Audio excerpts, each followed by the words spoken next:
এতে অস্বাভাবিক আপনারা কি দেখছেন আমার অন্ততপক্ষে মনে হচ্ছে না, বিশেষ করে যেখানে আমরা কলকাতায় থাকি। এর আগে আপনারা বহু রাজনৈতিক ব্যক্তিত্বের বিয়ে দেখেছেন, যদি বলেন প্রিয়রঞ্জন দাসমুন্সির বিয়ে দেখেছেন, আপনারা ইন্দ্রজিৎ গুপ্তর বিয়ে দেখেছেন, তিনি আবার ধর্ম পরিবর্তন করে বিয়ে করেছিলেন। তো বিয়ের মধ্যে অস্বাভাবিক কিছু নেই। রাজনীতিতে যারা থাকে, সামাজিক জীবনে যারা থাকে, তাদের সমাজের কাজ, রাজনীতির কাজ করতে করতে অনেক দেরি হয়ে যায়। যেমন প্রিয়রঞ্জন দার হয়েছিল, অনেক পরে উনি বিয়ে করতে পেরেছিলেন। অনেক রাজনৈতিক ব্যক্তিত্ব আছে যাদের এরকম হয়েছে। তো স্বাভাবিকভাবে আমরা মাননীয় দিলীপ দার এবং তার আগামী নববধূ যিনি আসছেন, তাদের আগামী জীবন অত্যন্ত শুভ হোক, ভালো হোক। সবারই জীবনে এটা ব্যক্তিগত ব্যাপার, এটা ব্যক্তিগত পরিসর। আমার সেই জন্য মনে হয় ব্যক্তিগত পরিসরে কারো বেশি না ঢোকাই ভালো। আমরা পার্টির তরফ থেকে শুভেচ্ছা দিয়েছি, জানিয়েছি, এবং তাদের আগামী জীবন সুন্দর হোক, সুখী হোক, এটা আমাদের কামনা। বিয়েটা একদমই ঘরোয়াভাবে হচ্ছে, উনি যেটা আমাদেরকে জানিয়েছেন। আজকে সন্ধ্যেবেলায় সম্ভবত বিয়ে। আমরা শুভকামনা দিতে গেছিলাম, শুভকামনা হয়ে গেছে। বিয়েতে আমাদের থাকা সম্ভব হয় না। আমি নিজে বালুঘাট চলে যাচ্ছি আজকে, গোটা দিন বৈঠকের পর আমার নিজের এলাকায় যাওয়ার বিষয় আছে। তো যারা থাকবে তারা এক দুজন খুবই ক্লোজ যারা, তারাই আসবে। কিন্তু সংঘের প্রচারক দিলীপ দা সেই জায়গায় না, এখানে আপনাদের ভুল হচ্ছে।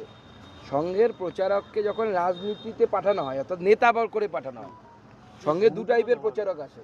একদল নেতা হয়ে আসে, একদল সংগঠন মন্ত্রী হয়ে আসে। সংগঠন মন্ত্রী হয়ে যারা আসেন তারা প্রচারক থাকেন, কিন্তু নেতা হিসেবে যাদেরকে পাঠানো হয়, অর্থাৎ সভাপতি, জেনারেল সেক্রেটারি, এই সমস্ত পদে যারা থাকে, জেনারেল সেক্রেটারি অর্গানাইজেশন, তারা কিন্তু প্রচারক থাকেন না। প্রচারক থেকে তাদেরকে নিবৃত্তি দেওয়া হয়। উদাহরণস্বরূপ অটল বিহারী বাজপেয়ী এবং লালকৃষ্ণ আডবাণীর উদাহরণটা আমি বিশেষ করে রাখবো, কারণ উনি বিবাহিত ছিলেন, সেই জন্য। লালকৃষ্ণ আডবাণী প্রথম জীবনে সংঘের প্রচারক ছিলেন, আরএসএসের প্রচারক ছিলেন। পরবর্তী সময় তিনি রাজনৈতিক ক্ষেত্রে আসেন এবং প্রচারক জীবন থেকে মুক্তি লাভ করে তিনি বৈবাহিক জীবনে, সাংসারিক জীবনে। এটা সংঘের সিস্টেম। সংঘের বহু প্রচারক আছেন যারা প্রচারক থেকেছেন, তারপরে তারা সাংসারিক জীবনে প্রবেশ করেছেন। উদাহরণস্বরূপ আমার এপিএস অজয় সরকার, সেও সংঘের প্রচারক ছিলেন একসময়, পরবর্তীকালে পারিবারিক জীবনে প্রবেশ করেছেন। আমরা সবাই এসেছিলাম, সবাই পার্টির যারা বড়, সুনীল বনসাল থেকে শুরু করে, মঙ্গল পাণ্ডেজি থেকে শুরু করে, অমিতাভ চক্রবর্তী, সতীশ ধন, অমিত মালব্য আসতেন, উনি রাস্তায় দেরি হয়ে গেছে, উনি পৌঁছতে পারেননি। এরকম যত আমরা নেতৃত্ব, আমি, জ্যোতির্ময় সিং মাহাতো, লকেট চ্যাটার্জি, সবাই আমরা যারা নেতৃত্ব, আমরা এসে সবার নামই বললাম, কেউ মিস করিনি।